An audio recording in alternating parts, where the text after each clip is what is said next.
Welcome to another episode of ARTdustry, where art meets industry. We are your hosts, Rachelle Etienne-Robinson and Stan Substantial Robinson. Peace, everyone. Everybody. Hello, and welcome to another episode of ARTdustry, where art meets industry. We are your hosts, Rachelle Etienne-Robinson and Stan Substantial Robinson.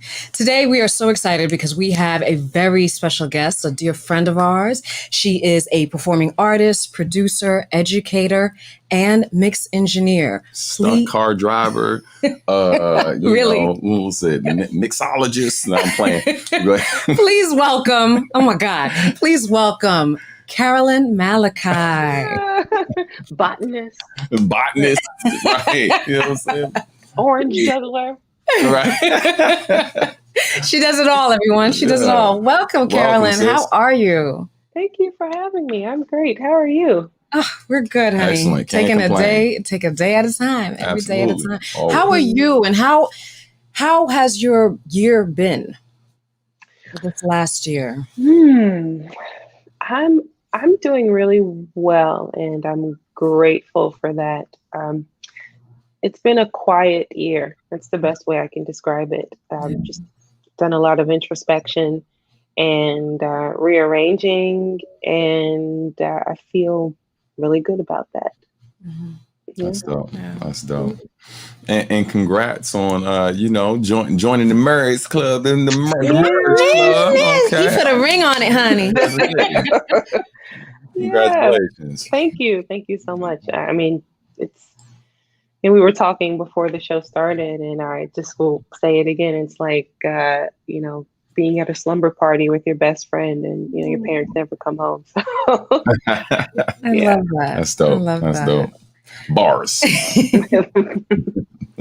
Well, we're going to go right into it because there's so much that, we want to learn and share. One of the things that we love about doing this show is, we hang out, we know, we know our friends, we hang out with them. You think you know their story, and then you're just like, wait a minute, I never knew that. And so we want to definitely get into that. First and foremost, you come from good stock. Good stock, shall we say? You are the great granddaughter of jazz pianist John Malachi, who also was from, from North Carolina originally, right? But moved to Washington, D.C. As artists would come in, traveling artists would come in, he would sit in with them and perform with them. Mm-hmm. And so it is sort of skipped a generation and then came to you. So how does that feel to be part of that legacy? That's a really great question. Because I think about it often, but from different perspectives. Mm-hmm. I think as an artist, I wonder why I'm drawn to certain things. Mm-hmm. And sometimes you fight sometimes I think we try not to be like our elders. We try not to be like our parents because we want our own identities. But I love music. He was a musician. Everyone in my family loves music. He was an educator. I'm an educator. He was a mentor. I'm a mentor. Yeah. He was an all-around great person, and I try to be a nice person. So I think those are all admirable qualities, and not to be shied away from. But so it just feels like I'm walking my own path, but the way was sort of paved. I'm just like lining up the pavers. Yeah. No, it's great. What would you say was your first introduction to the arts? Oh, my first introduction to the arts, I think official introduction to the arts was through Miss Carol Foster at DC Youth Ensemble. Mm-hmm. When I was a kid, we were, and all of us in that group, we would do, modern dance, tap, taratibu, which is like African gumboot dancing mixed with like chanting and singing, definitely the theater arts. So that, and rehearsals used to be at like UDC and then Old Brown Junior High School over near RFK. And I remember very specifically that experience was not easy at all, because she was a very strict instructor and trained all of the other instructors to be not harsh, but to demand excellence and to make sure that we continue to practice or, perfect our routines. And we weren't allowed to stop until, what we were presenting was perfect. And I know that left an indelible impression on me.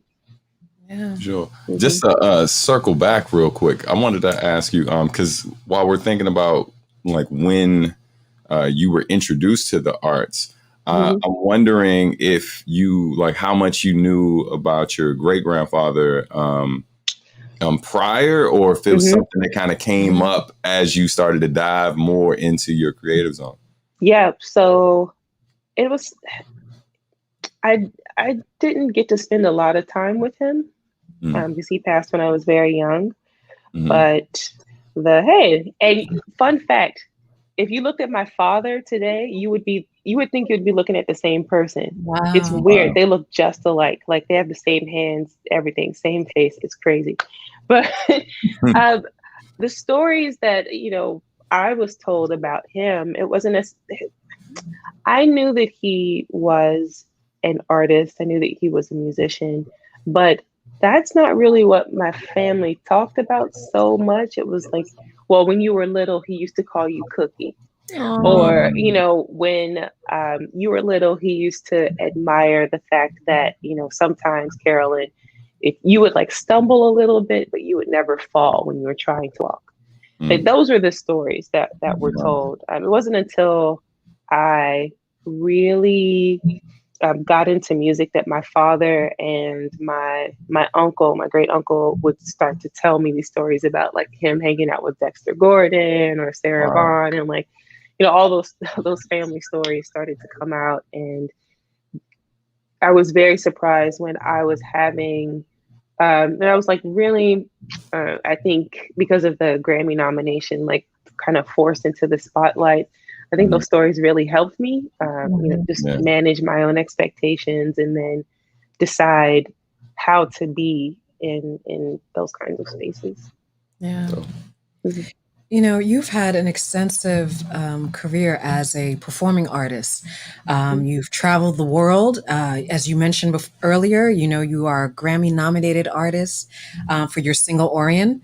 What does it feel like to now have that title? Forever Grammy nominated until, of course, Grammy winner.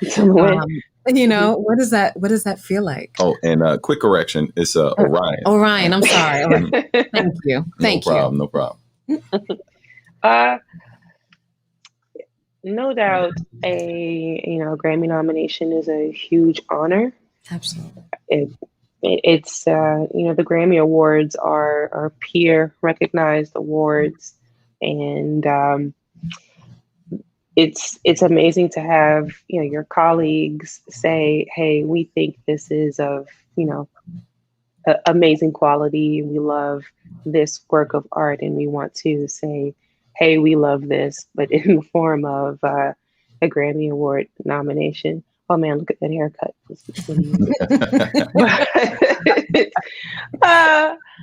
So it feels really great. I'm very proud of my service when it comes to the Recording Academy, which is the nonprofit that produces the Grammy Awards. I joined as a member 10 years ago, and today I am a member of the board of trustees. So, I feel really proud being a part of a lot of the positive changes that are happening at the Academy that I'm quite sure will, create more opportunities for other artists, other independent artists coming down the pipe. That's dope. Yeah. I know, as being a performing artist, you've traveled extensively. You've been to South Africa, to Asia, to the West Indies. Do you have a favorite location? I do. I do. There's no place there's two, and for two different reasons. So for me, there's no place like Johannesburg. South Africa.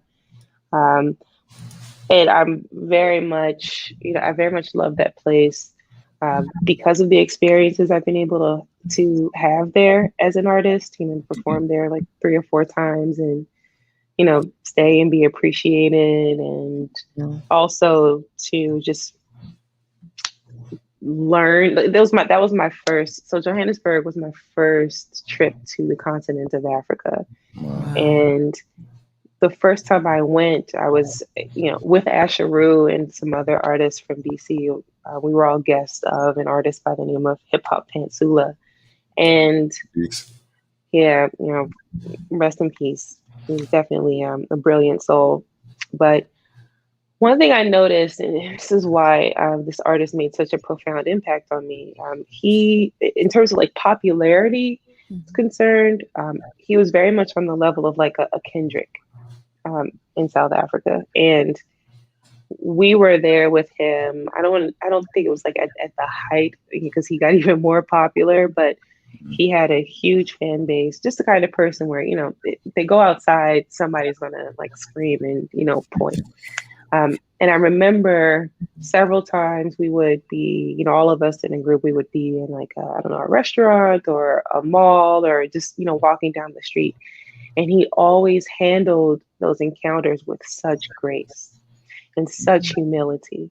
And it was just consistent across the board every time. I mean, no matter if he was being held up, meaning like if he was going to be late for something, he always took time, to treat people like people and not like obstacles who were like in the way of him doing the next thing. And I'll always remember that, and I definitely have adopted that, which is difficult because I have a lot of anxiety when it comes to crowds. But I do know his example really, really helped me. You mentioned traveling, so right around 2016, I was doing a tour throughout China. We were going to 7 different areas around the country. And in this one show, it was in like a university gym. It was like just packed to the rafters. And I noticed halfway through the last part of the show, it was halfway through the encore, the lights came up for a second. And I noticed that like there were no people in like the nosebleed section anymore. I was like, oh, they must have got tired and left. But at the end of that song, the lights came up again, and I saw that all those people had migrated to the front of the stage. Wow. When we said thank you, good night, they all rushed the stage, and the boards of the stage were like shaking. But I remembered in that moment the grace of HHP. I was like, well, let me just be calm and try to, not freak out. But there are literally hundreds of people, climbing onto the stage, and that was nuts. So anyway, Johannesburg for sure, and then St. Thomas. St. Thomas. Yeah. It's St. Thomas. I mean, right. It's right. The beaches. Right. Like, listen, I could picture it the moment you said it. You know what I mean? So yeah, look, we get it. Morgan's Bay. I mean, the funny thing is I never actually performed on St. Thomas or in St. Thomas. I had a 4-month-long cruise ship gig. And 2 days a week I'd be in St. Thomas, but it was something about that night of that show that night on the ship in St. Thomas. I don't know. Those are always my best shows. Something about that energy. I don't know. Maybe my ancestors came through there. Maybe it's the water. Who knows? Right. Something I love water. that place. Yeah. Oh, that's great. That's great. As a performing artist, a vocalist, you have been associated with blues, soul, jazz, Afrobeat, house.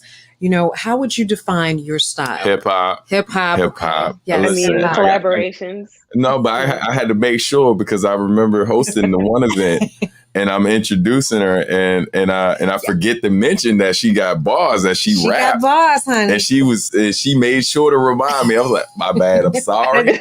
I'm sorry. But yes, so we gotta make sure we stay hip hop. And hip hop. Yeah, because Carolyn is the truth. A 1-2. Yeah. How would you define your style?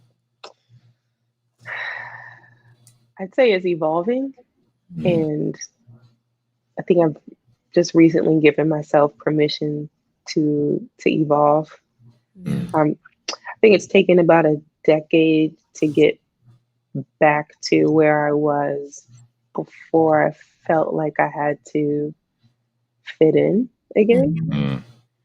So I'm over that, and now I'm just writing from that very, very pure and curious place. And I think maybe I should expound a little bit, just in case anybody who is listening and wondering or are interested in hearing more about this part of the journey. So I think there was a time when music for me was the release valve. And, when I was writing or in the studio or performing, it was like I'm sharing something and I'm presenting this energy that is allowing me to feel better. And there was a moment when that switched, and it wasn't that the music was the release valve for me. Music was the stressor. I put so much stress and so much force into the music. And I think my music really started to sour a little bit. And I feel like I'm back in that place where I'm a little bit wiser now. Like I'm not stressing the music. I'll put the stress in life or wherever else it needs to go, but music needs to continue to be that release valve for me, like that fun. Yeah. So I'm having fun again, and I'm grateful for coming back to that. No, I completely hear that. I know for us, Stan and I, we met at Pratt, going to an art, when you go to an art and design school, for at least for me, I speak for myself, like, people have you grown up people telling you, oh, you're so good. This is what you do. This is your passion. This is your purpose. Da, da, da. And then when you go to art school, it becomes work. It wasn't fun anymore. And so I think that happens to a lot of artists when it sort of becomes work, as important as it, as the business side is, but it's easy to lose out on the fun and the enjoyment side of it. Yes. I think it's really critical what you said. For a lot of artists, the dream is to be able to work full time in our craft. Yep. And that's my dream, and I get to live it. I'm really grateful for that. Doing it, however, and being happy, I think, requires expanding maybe our view of what in your craft means. So I want to say 2014, I thought that meant just performing all the time. And so that is the moment when the music became the work, the job. And it became about getting the gigs. And I definitely went into like a survival mode, and I wasn't thriving. But it's okay to do things like if you want to work within your craft. I mean, I'll just take it from me. So for me, the craft is music. And you think about it, it's like one big pie. And my pie has 3 sections. It's engineering, music is one section. Teaching, music production or teaching audio production, that's another section. And then, making the art, performing, producing, writing, that's another, section of the pizza. And all of that is, my little pie craft, if you will.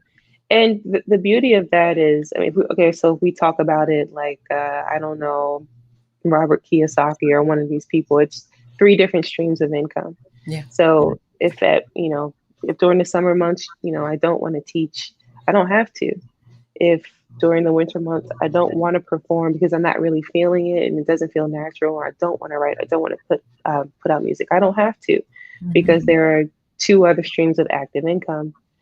Word to artists: if you are able to generate income for yourself, please make a way to save for and invest, because you definitely want, as a creative person, you want something that's going to generate income for you while you sleep, so that you don't have to do things like go into debt to produce your next project, or stress yourself out, trying to survive. And these things take a lot of time to build, but they're well worth it, and you'll definitely see the results if you're strategic.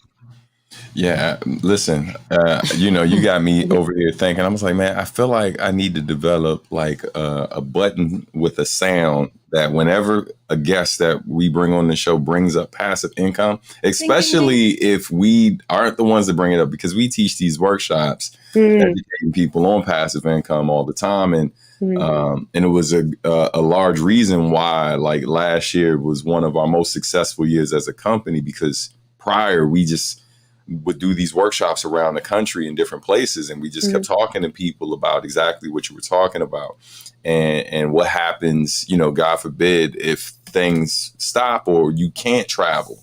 And this is prior to the pandemic happening that we were saying this, and then it happened, and so like our phone and our email was getting blown up. And so yeah, like when I heard you say it, I was like, what button? If there was a ding,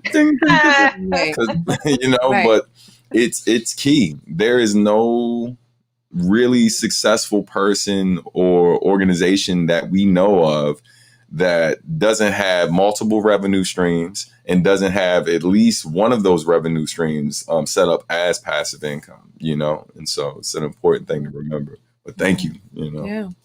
I want to talk more about that, actually, as far as the different areas, because one of the things you study, or actually rather have a master's degree in audio production. What made you decide to study audio production, or audio technology rather? So that's a good question. A lot of people don't know this, but I didn't start out as a vocalist or a songwriter at all. I started out doing front of house sound, like producing in my church, the Union Temple Baptist Church in Southeast. Yeah, like I was a little kid going to that church, and really, like when I became a preteen, I started going to the control room during services, during the church services, and then Mr. Dennis was in there, and he would like show me how the faders worked, and it was my job for like a hot second to record the services, like make sure they got recorded to cassette, right? So they could be sold after, right after service. And that, like, I think that was probably my earliest introduction into economics and recording, because just watching that process of an event happening, it getting recorded, printed to tape, and then those tapes immediately going down to the church bookstore where people would buy them, and those funds, Lord, maybe they went to the building fund, I don't know, but those just getting cycled back into the church, right? Just seeing that whole, so there could be another service, and just seeing that whole cycle, that definitely was educational. But I started there, and then when I went to college, I produced my first records. I did all the beats for those, and then eventually wanted to really, really just study the craft of, audio engineering, audio technology. And I didn't know when I'd get back into the studies of it, like the real hardcore studies. But I started teaching at Howard University as an adjunct. And, the question came up, like, are you interested in doing this like full time? Is this something that you're really interested in? And I, by that time, I had like literally fallen in love with it. I mean, my classrooms are full of mostly, young Black women, and I'm introducing them to this technology and watching them go from, in a lot of cases, watching students in a few months go from to, right, just making it happen. That's so amazing. Cool. That's just really incredible. So, but in order to take that next step with the university, I had to have that master's degree. Mm-hmm. So I went and I got it. And now, please don't let. So I went and I got it. Please, that's not like. It was not a breeze at all. Definitely had a couple panic attacks during that time frame. Oh wow, they still have not changed my picture. That is okay. We over here dry snitching. I think I'm really sensitive to the picture thing. I don't know.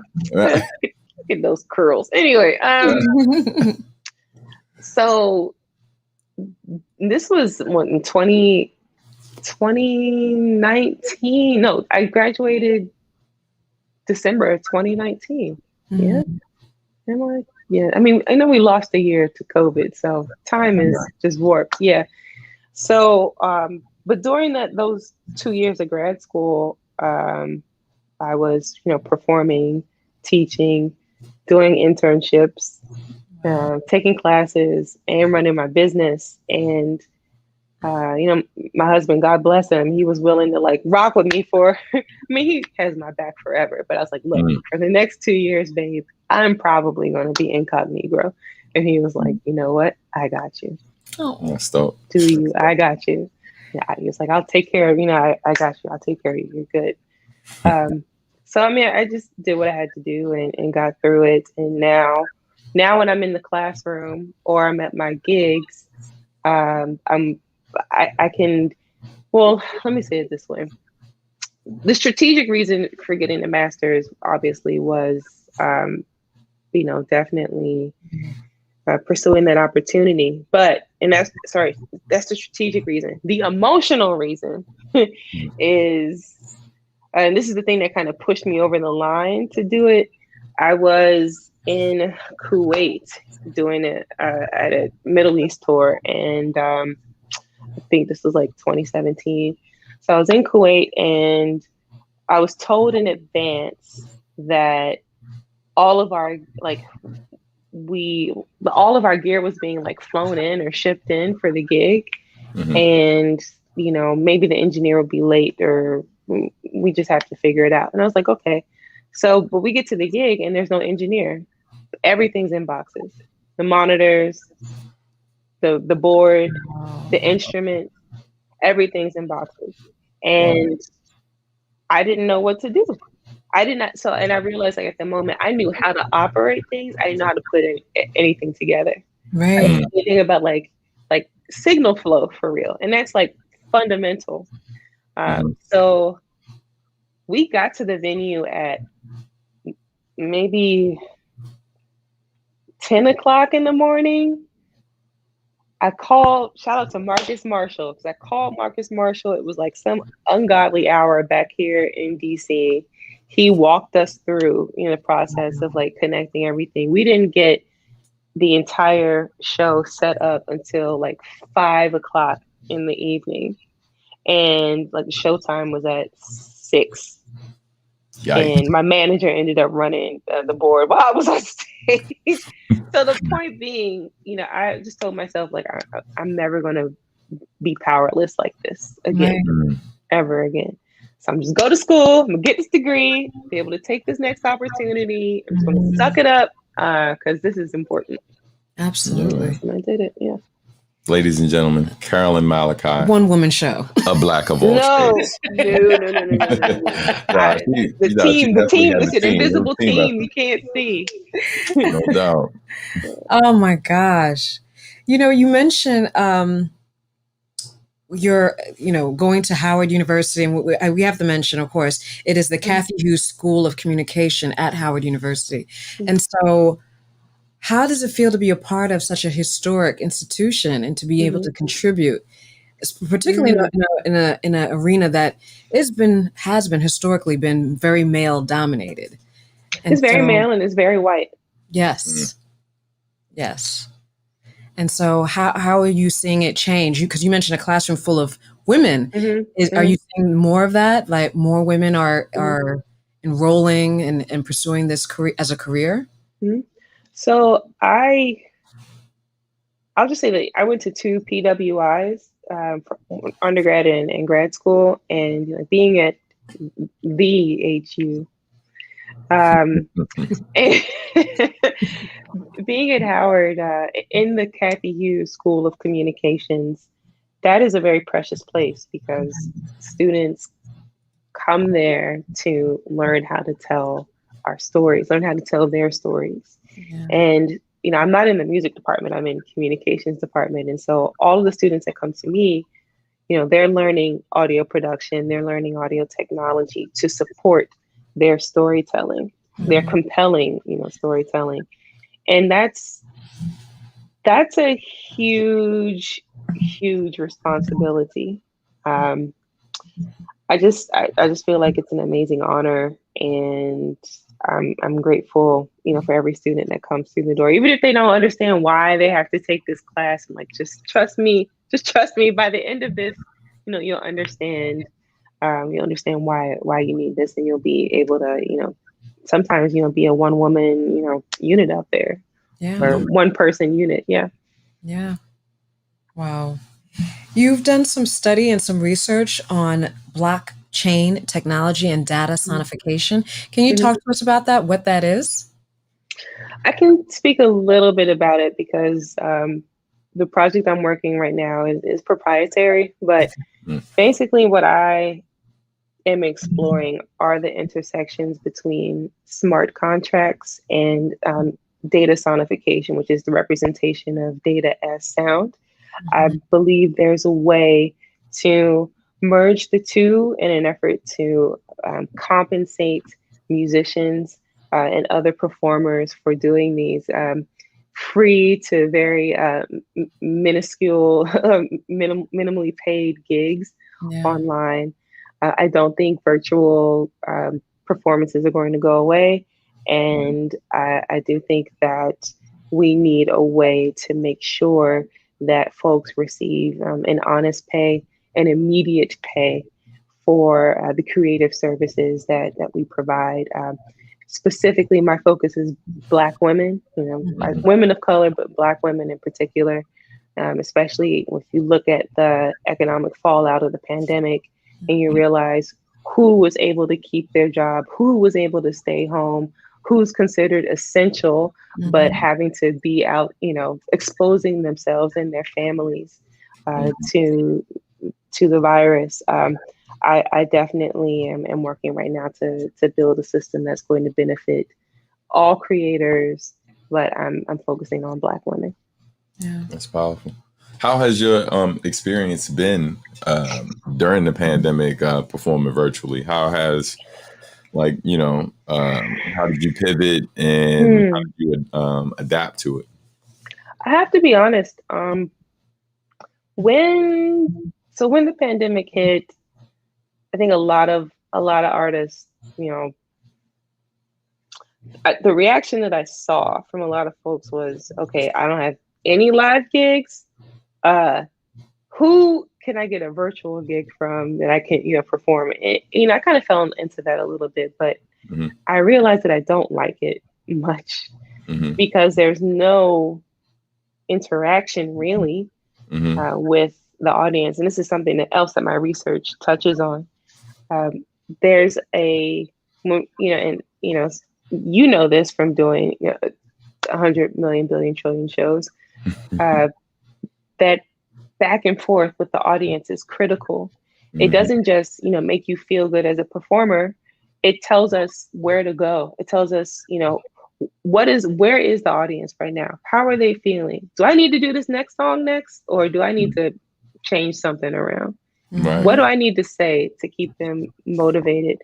And so when you're performing on a platform where there's one-way communication and just you to them, and then their feedback to you is, via text or emoji, if you're a musician, if you're a bass player and you got both your hands on your instrument, how can you I'm sure there's a way to do it. I'm sure there's a way. It's 2021, but it's not easy. And I really miss that one-to-one communication. Also, one-on-one communication. Also, I just miss hearing the sounds of spaces. Does that make sense? Yeah, absolutely.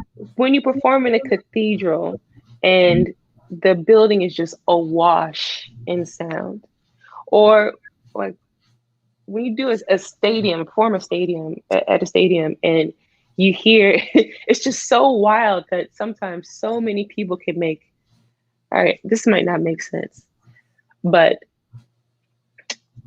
like if you compare a whisper or a roar in a jazz club to a roar in a stadium, it's two different sonic experiences. Mm-hmm. I'm not going to wax poetic about it, but there's something about spaces and how sound performs in spaces, different spaces, that I really love. That's part of the experience, for me as a performer. I love it. And I miss spaces, and I miss people, like actually hearing people. And sometimes like the virtual, like I've been asked to, or I've had to like recycle a virtual performance where like I filmed it for one entity, but then another entity is like, yeah, just send us that one. I'm like, that's a little disingenuous to me. Like that, I did this show for this crew. Like, let's do something for your folks, something that's authentic. So yeah, I'm not the biggest fan, but I think I'm hopeful that the research I'm doing now will solve those sonic problems and solve the issues of communication and solve the issues of prompt, accurate compensation for performers. Did you want to add? Let the church say amen. Amen. Yeah. I mean, a lot of your work is advocacy. And you said you volunteered with Capitol Hill Jazz Foundation as well as the Academy. Why do you think it's so important for artists to be involved, not only in the business side, but also administration?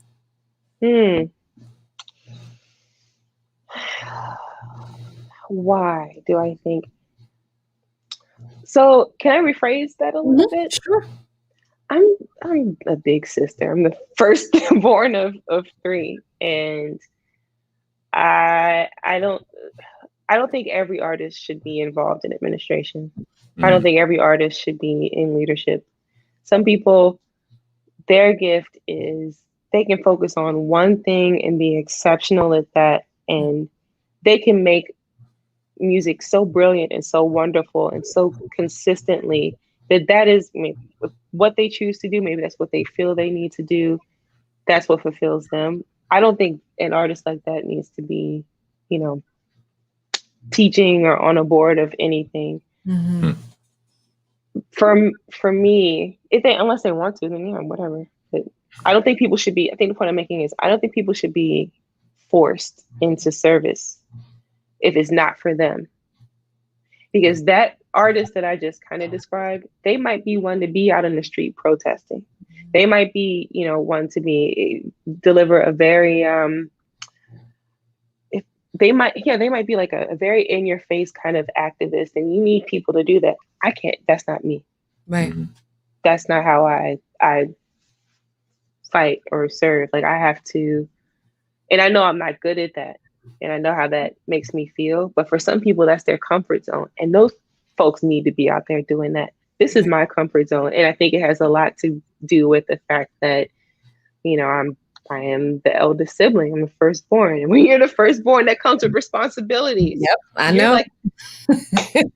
My siblings are 7 and 8 years younger than me. I'm like parent number 3. Yes. So it's kind of like how I approach life. Yeah. I like to care for people. I like to make people feel calm, feel reassured, and I like to support people, and that definitely comes from my upbringing. But also, I think just being a big sister. Yeah. No, I definitely feel that because I'm the eldest of 2 as well, 2 boys. The youngest and I were 14 years apart. I literally I could have been his mother. Listen. I totally understand. Yeah, absolutely. Absolutely. Did you want to say something? I was the baby.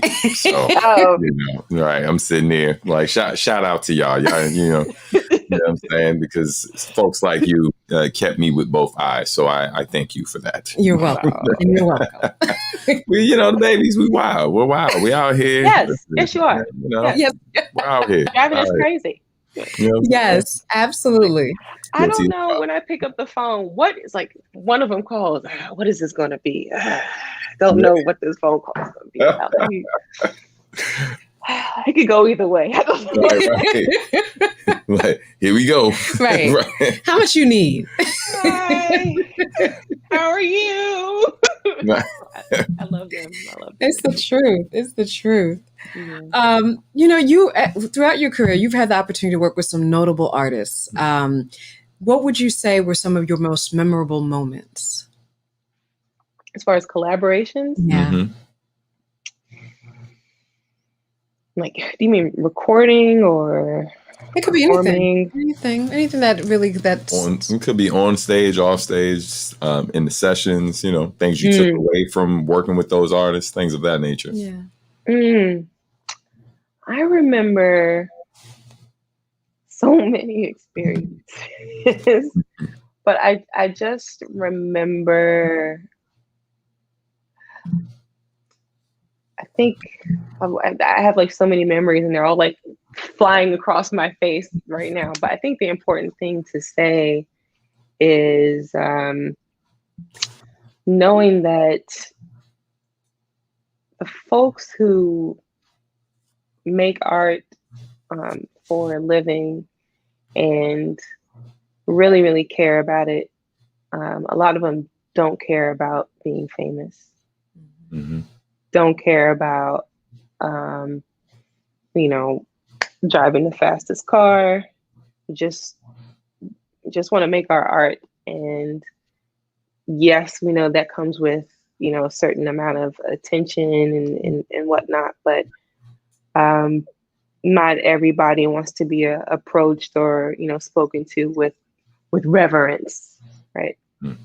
Especially when they're in a room of artists. At some point, like I learned at some point in my career, there was a point in my career I got to and I was like, oh, well, we're all just people here.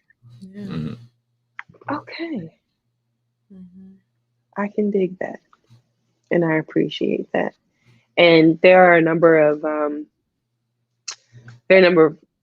rooms that I've been in and experiences I've had where I've checked myself. I've been in either on stage with or about to perform with or perform in front of, or, somebody who I've been listening to my whole life and feel the urge to go, oh my God, I just want you to know. My mom used to drive me to school and I used to sing this song before we, I actually did that once to one person and she was like, you make me feel old. Oh, like, oh no, I'm just trying to tell you I love you. I told her about this. I said, I wanted to do the second grade talent show with your song. And my mom told me it was too grown for me. And she was just like, oh, okay. But yeah, I mean, just the biggest lesson that I've learned so far is that people are just people. And I remember meeting folks who are now, well, I'll say this. So I do want to speak to just being around like Anderson .Paak and Kamasi Washington, because I, had the opportunity to not work with them, but, you do a show and like they're on the show.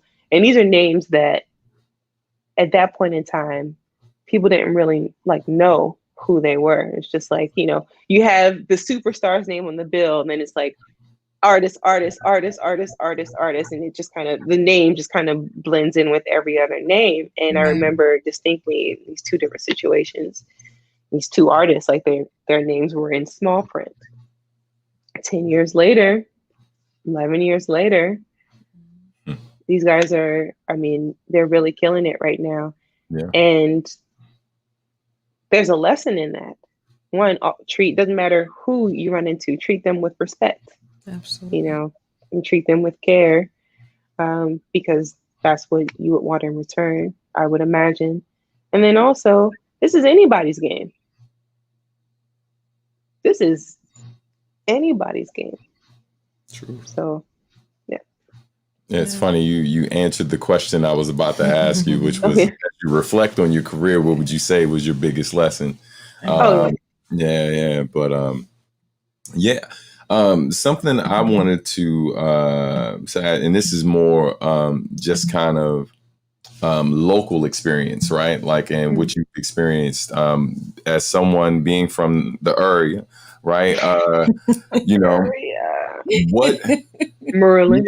Merlin. Yes. So as someone who's from this area and has worked and lived and flourished in the DC area, and then has also lived and worked in the Baltimore area. They're very much different scenes in a lot of ways, and it's been great to see over the years, like the work that the two scenes have started doing together and merging more. But what are some of the lessons that you pulled away from working in those two different areas that is maybe something that other artists could kind of tap into to help further themselves? Yeah, so I think I'll start with Baltimore, because I was introduced to Baltimore by way of a job that I got after school, after undergrad, and definitely got active on the spoken word scene after losing my job during the Great Recession. And I remember Baltimore audiences are very honest, extremely honest. Extremely. So if I always knew when my work was connecting, because people would let me know either by completely ignoring me or just being involved. And that doesn't necessarily mean them applauding, but like maybe there's like a call and response that's happening, or a head bob or something. But if it's trash, people don't pay attention there. And so I think for a lesson to take from that, for artists, it's also a very corporate thing to do, which is research and development, right? Trial and error. Like it can suck if you are terrible in front of a very honest audience, but at least right? And you don't just perform something once; you do it again and again and again. You try to perfect it. So Baltimore definitely taught me how to perfect my art. DC, being a native Washingtonian, the DC finesse game is strong amongst artists in DC. But DC taught me how to learn about being an artist from an institutional perspective. So through DC, I learned about grants. I learned about accessing city resources. And those things are invaluable, and not just like getting grants, but serving on grant service again, right? Serving on grant review committees, being involved in the community. Also, I think being a native Washingtonian, being a Black native Washingtonian from Brookland, my view of the city, I have a very, very specific view of DC. But the city has changed a lot, and there's a lot of new people, which means there's a lot of new music. There's a lot of new resources. And so just sort of, DC also helped me to get out of my own bubble and explore and get to know people from different communities, get out of my comfort zone. Yeah, for sure. You got to do that. Absolutely. In addition to, being an educator, being a mentor, to performing, you also have, something really fun that we want to share. If you could tell us more about your podcast, Grits and Gari. Oh, I want to say that I'm making Grits and Gari a student project, but and that is because, I'm very, very proud of this. So I've been brought on as a producer and host of a podcast currently called SRP Unerased. And the podcast is available on Spotify and, Apple Music and wherever you listen to music. But that project is just a dream come true. It was created by Gwen McKinney. She is like our fearless leader. And I feel so proud to be working on a very, very serious production that focuses on authentic Black women's stories, just diverse perspectives of Black women. And then I've been able to talk to, some heroes of mine, Susan Taylor, Julianne Malveaux. Oh, wow. It's just been really great to talk to folks like that and learn not to fangirl. Again, but no, it's a really, really beautiful podcast, and I'm really glad to be part of that team. It's a huge honor. Oh, that's awesome. So when do you sleep? Listen, remember, I was talking to you about that pie, right? Yeah. Mm-hmm. So I'm not doing all this at once. Right. At all. Like there's a quarter of the year where I'll really be into making music. Like this is the summer month. These are the summer months now. Mm-hmm. And I'm there. I'm feeling very creative. Yeah. And there's a part of the year where I'm chiefly focused on my students. But during that time, I should say, if I'm very active in one area, then I'm, making sure that I'm sort of like laying tracks in another area so that when I want to put this thing down, this one is ready to go. Right. And I try not to overlap because then I get sleepy. Yeah. And cranky. But I also don't do everything by myself. I mean, Mashiva King has been my teammate for the past 11 years. And who runs the Carolyn Malachi show, Mashiva King does. And she's a godsend. I have, a lot of friends and a lot of family members who help as well. So I'm never alone, and I'm never doing this all by myself at all, ever. But, we all work together to make sure we can just roll on to the next thing. And we're always reskilling, always retooling. Always. It's beautiful. Well, before we roll out, our last question that I have for you is, because we've spoken to, being multi-talented and doing these things, granted, not all at the same time, but as a vocalist, poet, rapper, producer, engineer, and educator, if you had to choose only one to do for the rest of your life, which one would it be? That's easy. Educator at Howard University, because as an educator, we're required to stay active in our craft. So there you go. There you go. Either way, I win. It's a win-win. No, that's great. That's great. Yeah. Well, this is amazing. Thank you all.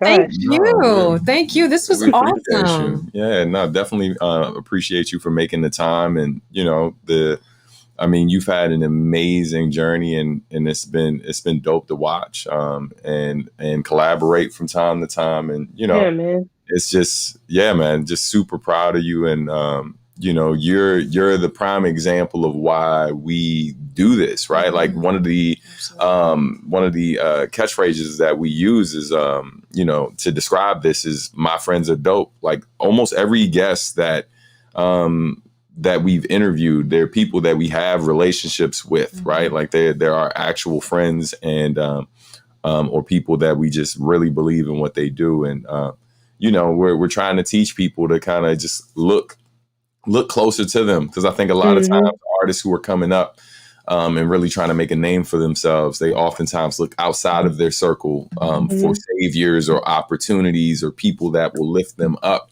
And they don't realize that a lot of the people who are going to help you along your journey are standing with you already, or are just maybe a few open mics away or a few whatever away, or in that same classroom with you, right? Because some of the guests have been college, friends of ours, and but everyone has seen success in a lot of different ways, and your career has been amazing to follow because you keep redefining success for yourself. And that's what it's all about. And it's beautiful to see. And so, we're hoping people listen or watch and are inspired by your journey, and they follow you so they can keep, finding more inspiration. You know what I mean? So. I'm sorry, go ahead. No, I was just going to say, I appreciate that. And, I'm just always learning. Yeah. Yeah, I was just going to say, it's something to be said about also the fact that you're back home. You know, I mean, you could be literally anywhere in the world, but you're here and be at Howard University at that, you know, having been born and raised here and to come back and to give back, I think, you know, is amazing. So I think that's great. I think that's great. And we wish you nothing but the best, continued success in everything that you do. Absolutely. Oh, thank you. Yeah, and thank you to our audience and stuff, the people who watched it live and the people who will be listening later. We appreciate all of you. Definitely follow Carolyn. You know, she, besides making amazing music, she's also making an impact in her community and abroad. So definitely support what she's doing. All right. All right. So we appreciate you, sis. Sweetheart. And, likewise. Thank you for your impact too. Oh, man, listen, you know, we are a reflection of the company we keep. Right. You know what I mean? So, yeah, man. But on that note, folks, we just wanted to do a couple quick things before we go. First and foremost, if you haven't liked or subscribed to our channel yet, make sure you like the video, subscribe to the channel, drop a comment if you can. Most importantly, share it, right? Like, it's great information that other people can benefit from. So definitely be sure to share it. And then also, if you feel like donating to the channel, feel free to do so. No pressure. We'll be all right. You know what I mean? But like, if you're moved to do so, if the spirit moves you, high five for Jesus, go ahead with it. Amen. You know what I'm saying? Know what I'm talking about. And then the last thing wanted to point out also, for those who don't know, we have a book that just released, a children's book called She Sees. Yeah, so boom, just slide that in the screen, boom. You know what I'm saying? We have a children's book that just released called She Sees, and it is about our beautiful children. It is written by me. It is edited by Rachelle and illustrated by Luna Bunny. So definitely check that out. The response has been amazing. And yeah, like, we were prepared, but we weren't. So thank you all, man. Like, from the book club folks who we've spoken to just all types of people who've been showing love about the book, and people who've been inspired by seeing these little Black girls and seeing themselves in these Black children. So yeah, thank y'all so much for the support. So just wanted to make sure we said that before we left and all that good stuff. And it's available on our website, subartmusic.com, along with more episodes of Artistry. Yes. All right. So on that note, we are out for real. Carolyn, once again, thank you so much. Thank you. Thank have you. a great one. And we're going to go ahead and get this part in music popping. And yeah, peace, y'all.